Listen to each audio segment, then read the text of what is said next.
Hello student, this is Aman Devgan and in the chapter 3rd of class 10 NCERT Mathematics, pair of linear equation in two variable.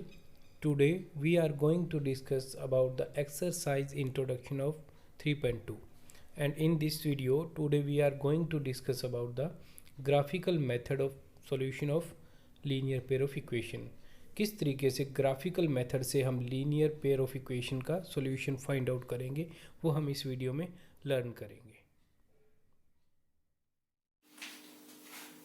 इससे पहले video में हमने graphical representation देखी थी। हमने linear equations के लिए जो लाइन रिप्रेजेंटेशन किस तरीके से हमने प्लेन के अंदर में रिप्रेजेंटेशन देना था लाइन का, वो हमने देखा था। अब यहाँ पे है graphical method of solution of a pair of linear equation. कि लीनियर इक्वेशंस के पेयर के लिए हमने ग्राफिकली मेथड के अकॉर्डिंग सॉल्यूशन निकालना है। उस इक्वेशन के लिए एक्स वाई की वैल्यू क्या होगी, क्या हमारे पास सॉल्यूशन आएंगे, वो ग्राफिकल मेथड से निकालना है। इसमें हमारे पास है क्या, हम ग्राफिकली रिप्रेजेंटेशन करेंगे इन लाइंस की, जहां पे वो दोनों लाइन इंटरसेक्ट करेंगी वो हमारे पास सॉल्यूशन होगा। या इंटरसेक्ट करेंगे या ये कह सकते हैं कि उन दोनों लाइन के बीच में जितने भी पॉइंट कॉमन आएंगे हमारे पास, वो उसके लिए हमारे पास सॉल्यूशन होगा। तो देखो हमारे पास रिप्रेजेंट, इससे पहले भी हमने डिस्कस किया था कि रिप्रेजेंटेशन किस तरीके से हो सकती है। अगर हमारे पास a1x plus b1y plus c1 is equal to 0 and a2x plus b2y plus c2 is equal to 0, two linear equations है। इनके लिए हमारे पास रिप्रेजेंटेशन जो 3 पॉसिबल सेट बनते हैं वो हमारे पास बनते हैं may be both line intersect each other, एक दूसरे को दोनों लाइन इंटरसेक्ट करेंगी तो जो हमारे पास कॉमन पॉइंट होगा वो हमारे पास सॉल्यूशन होगा। एक ही पॉइंट पर इंटरसेक्ट करेंगी तो यूनिक सॉल्यूशन, ये हमारे पास यूनिक सॉल्यूशन आएगा। इस केस में ये दोनों लाइन इंटरसेक्टेड लाइन है, हम पहले भी डिस्कस कर चुके हैं। दूसरा केस पॉसिबिलिटी बनती है कि both the lines are parallel to each other, एक दूसरे के पैरेलल होंगी दोनों लाइंस। अगर दोनों लाइन हमारे पास पैरेलल है तो उस केस में हमारे पास इनके बीच में कोई भी कॉमन पॉइंट नहीं मिल सकता, हमारे पास सॉल्यूशन होगा नो सॉल्यूशन। नेक्स्ट, जब हम प्लेन में लाइन की रिप्रेजेंटेशन करेंगे हमारे पास थर्ड पॉसिबिलिटी बन सकती है। ये लाइन है हमारे पास एक, इस इक्वेशन के लिए लेटस आई है, इसके लिए हमारे पास जो लाइन है वो यहाँ पर इस तरीके से रिप्रेजेंट अगर की जाए, इसके ऊपर में ही रिप्रेजेंट हो रही है बिल्कुल, तो यहाँ पे जो ये लाइन के जितने भी पॉइंट है वो इन दोनों लाइन के बीच में पॉइंट्स कॉमन है, तो ये सारे के सारे इसके लिए सॉल्यूशन होंगे। इस केस में इनफाइनाइट मैनी सॉल्यूशन, इस केस में हमारे पास इनफाइनाइटली जितने भी इस लाइन के ऊपर में पॉइंट होंगे वो सारे के सारे सॉल्यूशन होते हैं। अब इनको हम ग्राफिकली जब क्वेश्चन की इक्वेशन बना के हम क्वेश्चन को सोल्व करेंगे तो उस केस में हमारे पास ये रिप्रेजेंटेशन आएंगी। उनके अकॉर्डिंग हमने ग्राफ पेपर के ऊपर में क्वेश्चन को सोल्व करके वहां पे जो इंटरसेक्टेड पॉइंट है या जो वहां पे कॉमन पॉइंट है, इस केस में एक हो गया कॉमन पॉइंट, यूनिक सॉल्यूशन आ जाएगा। पैरेलल के केस में कोई भी सॉल्यूशन नहीं आ पाता है क्योंकि इनके बीच में कोई भी पॉइंट कॉमन नहीं होता है। और थर्ड केस है जो कोइंसिडेंट लाइन होती है, उस केस में एक दूसरे को लाइन ओवरलैप करती है, तो जितने भी ये बीच में पॉइंट आते हैं वो सारे के सारे पॉइंट ही इस केस में इनफाइनाइटली मैनी सॉल्यूशन होते हैं। तो अभी इसको हम क्वेश्चन में देखेंगे। उससे पहले हम इनका एक कंसेप्ट और देख लेते हैं कि अगर हमारे पास ग्राफिकली के बाद में जब हम कोफिशिएंट को कंपेयर करके कोफिशिएंट का रेशियो बना के उसके अकॉर्डिंग किस तरीके से देख सकते हैं किसी इक्वेशन के लिए कि वो सॉल्यूशन हमारे पास में यूनिक सॉल्यूशन है या नो सॉल्यूशन है या इनफाइनाइटली मैनी सॉल्यूशन है। नो लेट अस, हमारे पास ये दो इक्वेशन है, a1x plus b1y plus c1 is equal to 0, a2x plus b2y plus c2 is equal to 0। Two linear equation हमारे पास में है, इक्वेशन नंबर 1, इक्वेशन नंबर 2।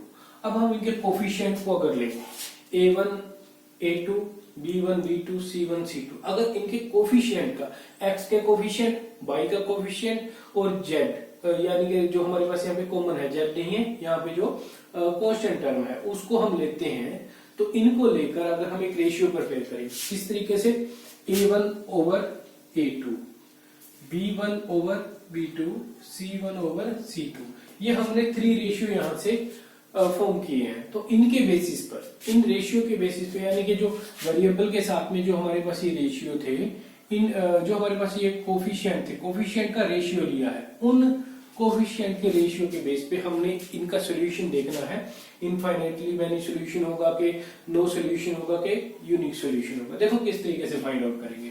आपने ये कोफिशिएंट जब कोफिशिएंट का रेशियो प्रिपेयर कर लोगे तो हमने यहाँ पे इनको चेक करना है कि क्या a1 ओवर में a2 की जो वैल्यू है is equal to b1 over में b2 है या नहीं है। यहां से आपके पास दो पॉसिबिलिटी बनेगी। टू पॉसिबिलिटी कौन सी बनेगी हम अभी डिस्कस कर लेते हैं। हमारे पास पॉसिबिलिटी बन सकती है कि a1 over a2 is equal to b1 over b2 हो सकता है, या a1 over a2 is does not equal to b1 over b2 होगा। तो लेट अस, हमारे पास ये पहला केस हम कंसीडर करते हैं कि ये इक्वल नहीं है। अगर हमारे पास ये इक्वल नहीं है तो हमारे पास इसका हमें यहीं से पता चल जाएगा कि ये हमारे पास एक इंटरसेक्टेड लाइन है, इंटरसेक्टेड लाइंस हैं दोनों, और उस केस में हमारे पास यूनिक सॉल्यूशन आएगा। इंटरसेक्टेड लाइन होंगी और जो सॉल्यूशन होगा वो यूनिक सॉल्यूशन होगा। उसके बाद में हमारे पास डिफरेंट जो मेथड है अभी आगे डिस्कस करेंगे, उनके अकॉर्डिंग हम उसको सोल्व कर सकते हैं। Next, if a1 over a2 does not equal to b1 over b2 equal to b1 over b2, अगर वो इक्वल होगा उस केस में हमें थर्ड केस भी चेक करना पड़ेगा।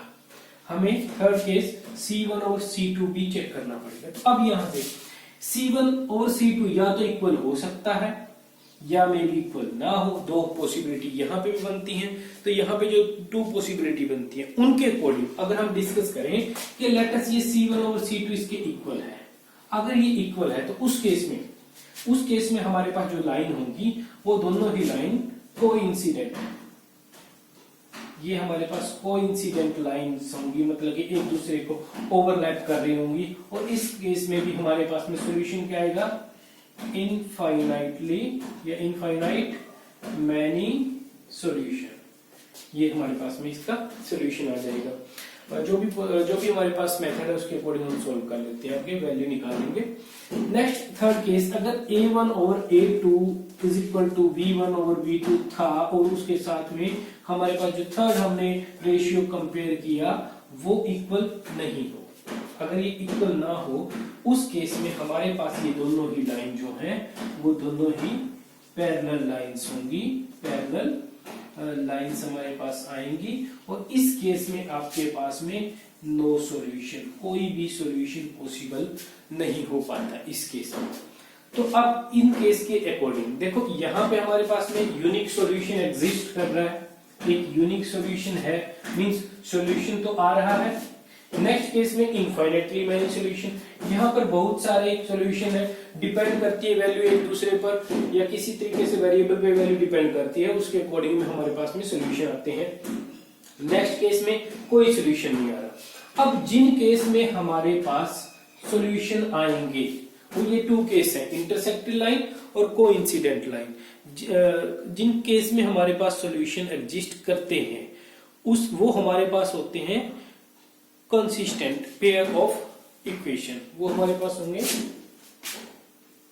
Consistent pairs of equation, pair of equation. And जिस केस में ये हो गया हमारे पास कंसिस्टेंट पेयर ऑफ इक्वेशन, किसमें, जिस केस में हमारे पास सॉल्यूशन एग्जिस्ट करते हैं, इनफाइनाइटली मैनी हो या यूनिक सॉल्यूशन हो, और जिसमें हमारे पास सॉल्यूशन एग्जिस्ट नहीं करते वो हमारे पास होगा इनकंसिस्टेंट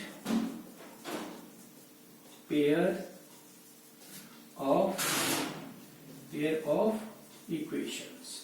ये आपको कंसेप्ट को रिवाइज कर लेना है और रिवाइज करके हमें इन चीजों को नोट रखना है। हमारे पास 2.2 एक्सरसाइज में ये सारी टर्म्स अभी यूज होने वाली हैं। तो एक बार फिर से रिवाइज करवा देता हूं मैं आपको कि हमने इस टाइप से जब टू इक्वेशन गिवन होंगी, a1 over a2, b1 over b2, c1 over c2, coefficient के रेशियो निकाल लेने हैं। रेशियो निकालने के बाद चेक करना है अगर a1 over a2 does not equal to b1 over b2 है, उस केस में इंटरसेक्टेड लाइंस होंगी एंड सॉल्यूशन यूनिक होगा। इस टाइप के सॉल्यूशन को हम कंसिस्टेंट सॉल्यूशन भी बोल सकते हैं या फिर कंसिस्टेंट पेयर ऑफ इक्वेशन बोलते हैं। नेक्स्ट, अगर a1 over a2 is equal to b1 over b2 and equal to c1 over c2 है, all three जो हमारे पास all three रेशियो है वो इक्वल आते हैं, तो उस केस में हमारे पास कोइंसिडेंट लाइंस होंगी एंड लाइंस एक दूसरे को ओवरलैप करेंगी। इनफाइनाइटली मैनी सॉल्यूशन होंगे, इस केस में भी सॉल्यूशन एग्जिस्ट कर रहे हैं, तो हमारे पास कंसिस्टेंट होगा। Next, a1 over a2 does not equal to b1 over b2 and does not equal to c1 over c2. In this case, lines are parallel and no solution and coincident pair of linear equation. ये हमारे पास इसमें अब next use होने होगा, हम जो अभी exercise करेंगे। Exercise 3.2, form the pair of linear equation in the following problem and find the solution graphically. हमने फर्स्ट क्वेश्चन में लीनियर इक्वेशन प्रिपेयर करनी है, फॉर्म करनी है, फॉर्म करने के बाद में हमने उनका सॉल्यूशन ग्राफिकली फाइंड आउट करना है। फर्स्ट पार्ट हमारे पास 10 स्टूडेंट हमारे पास बोला गया है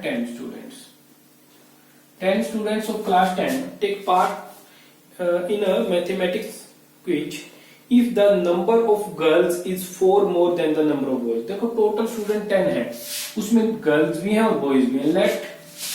Let the number of girls is equal to x and let the number of boys is equal to y। फिर हमें कह रहा है कि टोटल स्टूडेंट वो 10 बता रहा है, यानी कि x plus y is equal to 10। Equation number first हमारे पास बन गई। फिर उसके बाद कह रहा है if the number of girls is 4 more than the number of boys। Number of girls हमारे पास है x और x जो number of girls is 4 more than the boys, y number of boys y है, उसमें हमने 4 ऐड कर दिए क्योंकि गर्ल्स के जो number total number of girls हैं वो बॉयज के नंबर ऑफ बॉयज से 4 मोर है, तो हमने इक्वल बना लिया दोनों को। यहां से हम सेकंड इक्वेशन फॉर्म कर लेंगे। x सभी को इधर ले आए माइनस y, सिर्फ y को हम इधर लेके आए इज इक्वल टू 4 यहीं पे बचा, यानी कि x minus Y is equal to 4। तो यहाँ पे आ गया हमारे पास x minus Y is equal to 4। इस तरीके से ये हमारे पास सेकंड इक्वेशन बन गई। अब इन दोनों को हमने सोल्व करना है, दोनों के अकॉर्डिंग हमने सॉल्यूशन निकालना है।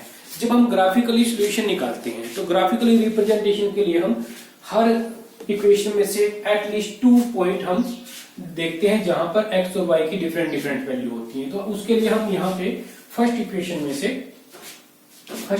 से अगर प्रिपेयर करें हम y x is equal to 10 minus y, ये हमारे पास में इक्वेशन बन गई। अगर हमने y के अकॉर्डिंग बनानी है तो y is equal to 10 minus x, यानी कि अब हम x की वैल्यू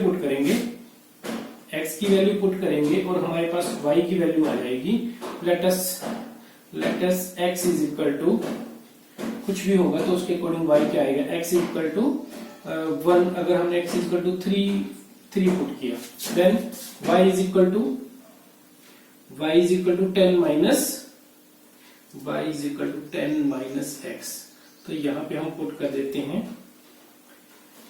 3 पुट किया 10 माइनस 3 7। नेक्स्ट केस में let us x is equal to 5, तो 10 minus 5 y is equal to 5। ये हमारे पास दो वैल्यू आ गई, इसके अकॉर्डिंग हमारे पास एक लाइन रिप्रेजेंट हो सकती है इस इक्वेशन के लिए। फ्रॉम हियर यहां से बात करें, अगर हम x की वैल्यू कंसीडर करते हैं कोई भी, तो उसके लिए y क्या आएगा, y is equal to minus Y is equal to 4 minus x minus y. तो y को अगर पॉजिटिव हमने बनाना हो उस केस में y यहां से हम माइनस को बाहर निकालें x माइनस 4, तो उस केस में हमने इन दोनों को यहां से कट कर दिया, तो हमारे पास क्या आ जाएगा, हमारे पास आ गया y is equal to x minus 4। हम वैल्यू पुट करें, अगर x की वैल्यू हम यहाँ पे पुट कर रहे हैं, x की वैल्यू 6।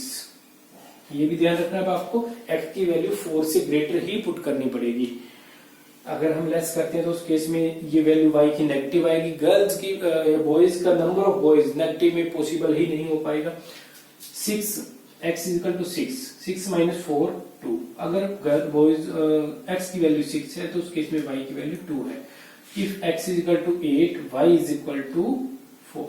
ये हमारे पास में इसके अकॉर्डिंग वैल्यू आई है। तो अब हम देखते हैं इसका सोल्यूशन ग्राफिकली कैसे रिप्रेजेंट करेंगे हम। तो हमारे पास ये दो, आपको ये माइंड में रखना है कि ये इसके अकॉर्डिंग एक लाइन रिप्रेजेंटेशन होगी, एक लाइन इसके अकॉर्डिंग रिप्रेजेंटेशन होगी। हम एक यहाँ पे प्लेन बना लेते हैं। देखो हमारे पास सारी वैल्यू पॉजिटिव है, तो मुझे नेगेटिव वाला कोऑर्डिनेट यहाँ पे या नेगेटिव वाला प्लेन लेने की जरूरत नहीं होगी। मैं सिर्फ पॉजिटिव पार्ट यहाँ पे आपको रिप्रेजेंट कर रहा हूँ इस तरीके से। पॉजिटिव पार्ट ये 0, इधर वैल्यू 1 2 3 4। अगर आपके पास ग्राफ पेपर में ये वैल्यू अगर ज्यादा बड़ी हो तो आपको ग्राफ पेपर में रिप्रेजेंट करना दूर तक मुश्किल हो सकता है। आप उसका जो ग्राफ के ऊपर में आप रिप्रेजेंटेशन थोड़ी ज्यादा दिखा सकते हो। किस तरीके से, जो एक बॉक्स होगा आप उसको 2 4 6 8 इस तरीके से, यानी कि 2 के रेशियो में ले सकते हो। स्केल आपने इंक्रीज कर दिया यहाँ पे।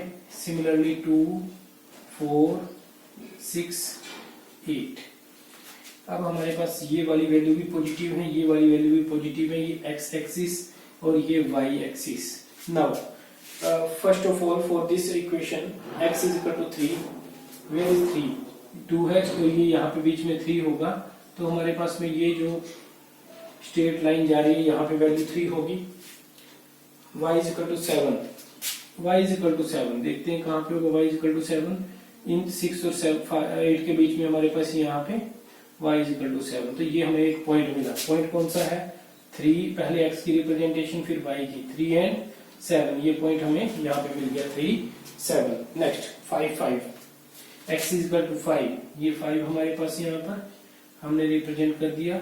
सिमिलरली यहाँ पे 5 होगा तो हमने उसको भी रिप्रेजेंट कर दिया।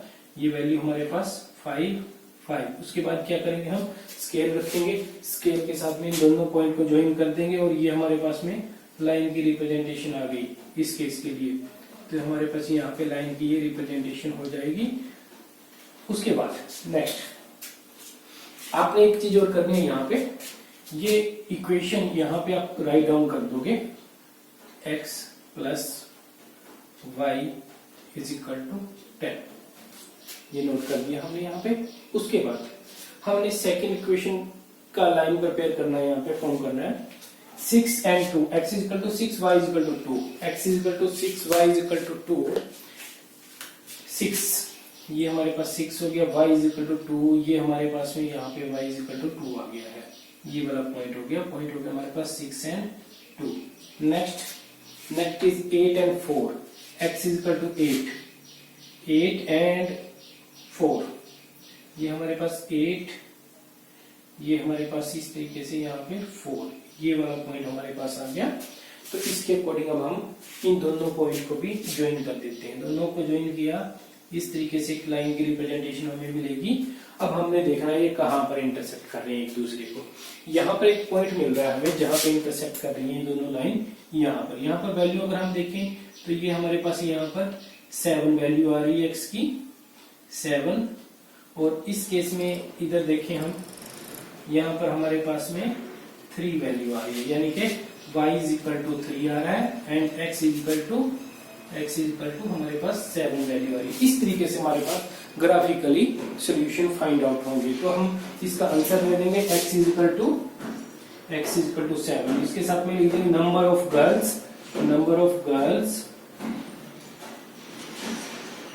इज इक्वल टू 7 एंड उसके बाद में boys, number of boys is equal to 3। देखो 7 प्लस 3 टोटल हो गया 10 और 7 माइनस 3 वो हो गया हमारे पास 4। ये हमारे पास फर्स्ट पार्ट था। इसी तरीके से आपने सेकंड पार्ट के लिए इक्वेशन प्रिपेयर करनी है और प्रिपेयर करके आपने सॉल्यूशन उसका करना होगा। Second question, on comparing the ratio a1 over a2, b1 over b2, c1 over c2, इन रेशियो को कंपेयर करना है हमने। कंपेयर करने के बाद में compare the ratio, find out whether the lines representing the following pairs of linear equation intersect at a point parallel और कोइंसिडेंट। आपको पता है अगर हमारे पास में a1 over a2 is equal to v1 does not equal to v1 over v2 होगा तो लाइन हमारे पास इंटरसेक्टेड होंगी, यहाँ पे यूनिक सॉल्यूशन मिलेगा। उसके बाद अगर हमारे पास a1 over a2 does not equal to v1 over v2 है और हमारे पास third case c1 over c2 है, तो उस केस में लाइन जो है कोइंसिडेंट होती हैं। और अगर a1 over a2 equal to v1 over v2 and does not equal to c1 over c2 है तो हमारे पास लाइन पैरेलल होती है। इन्हीं का हम यहाँ पे यूज करेंगे। हमने सिर्फ क्या करना है, हमने जस्ट ये बताना है कि वो लाइन इंटरसेक्टेड है कि कोइंसिडेंट है या फिर पैरेलल है। हमने सॉल्यूशन अभी फाइंड आउट नहीं करना है इस केस में। तो देखते हैं इसमें हमारे पास में किस तरीके से सॉल्यूशन होगा। सबसे पहले हम इनके कोफिशिएंट को कंपेयर करके वहां से रेशियो निकाल लेते हैं। देखो डायरेक्टली मैं आपको करके दिखाऊं, यहाँ से a1 होगा, ये a2 होगा, v1 v2 c1 over c2, sign भी आपने साथ में लेना होगा। तो ये हमारे पास क्या आ जाएगा, a1 ओवर में a2 is equal to 5 over 7। Next b1 over में b2 is equal to -4 over 6, c1 over c2 is equal to 8 over में -9। तो यहां से अगर हम थोड़ा सिंप्लीफाई देखें, अगर कोई होता है हमारे पास में, तो ये हमारे पास आ गया 5/7। नेक्स्ट हमारे पास में कैंसिल हो जाएगा 2 से, -2/3। क्या ये इक्वल है, ये इक्वल नहीं है। तो यहीं से हमारे पास में फर्स्ट से ही सॉल्यूशन आ गया। तो हमने ये करके देखा, हमने लिख दिया a1 over a2 does not equal to v1 over v2। ये हमारे पास क्या है, इंटरसेक्टेड लाइन। ये हमारे पास में इंटरसेक्टेड लाइंस हैं, दोनों इंटरसेक्टेड लाइंस। ये हमारे पास सॉल्यूशन आ गया। नेक्स्ट है हमारे पास, नेक्स्ट पार्ट जो हमने देखना है इसके बाद में, ये इंटरसेक्टेड हो गया। उसके बाद बात करते हैं हम सेकंड केस की। सेकंड केस के लिए हमारे पास में क्वेश्चन है दिस वन 9/18। हम बना लेते हैं a1 over a2 is equal to 9/18, v1 over v2 is equal to 3/6, c1 over c2 is equal to 12/24। देखो हम कैंसिल करें, अगर 9 से 9 1 जा 9 2 जा 1 ओवर 2, 1/2, 1/2। Third case 1/2, 1/2। तो इस केस में क्या आया हमारे पास आया है a1 over a2 equal to b1 over b2 equal to c1 over c2। तो क्या होगा इस केस में, कोइंसिडेंट लाइंस होंगी, इनफाइनाइटली मैनी सॉल्यूशन होंगे। Next case, third case. First क्या है हमारे पास, डायरेक्ट कर रहा हूं मैं अब आपके पास में, डायरेक्ट करके दिखा रहा हूं, आप इसी तरीके से लिख लोगे इसको। 6/2 इज इक्वल टू 3/1 माइनस, ये भी माइनस के साथ में माइनस कैंसिल हो जाएगा। एक बार लिख भी देते हैं, इज इक्वल टू 10 ओवर 9।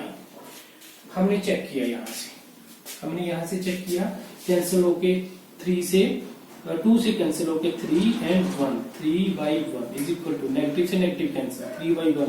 दोनों केस सेम है, दोनों रेशियो सेम है। नेक्स्ट केस देखते हैं, वो हमारे पास में 10/9, ये इक्वल नहीं है। इस केस में हमारे पास में क्या होगा, पैरेलल सॉल्यूशन, पैरेलल लाइंस। इसमें हमारे पास में पैरेलल लाइंस होंगी।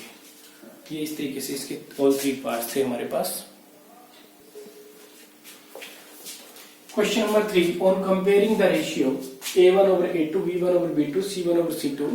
ये कंपेयर करके हमने बताना है कि find whether the solution are equation, linear pair equation दे रखी है, वो हमारे पास में कंसिस्टेंट है कि इनकंसिस्टेंट है। कंसिस्टेंट उस केस में होता है अगर सॉल्यूशन एग्जिस्ट करता है, सॉल्यूशन पॉसिबल है। If solution is not possible, no solution के केस में इनकंसिस्टेंट होता है हमारे पास।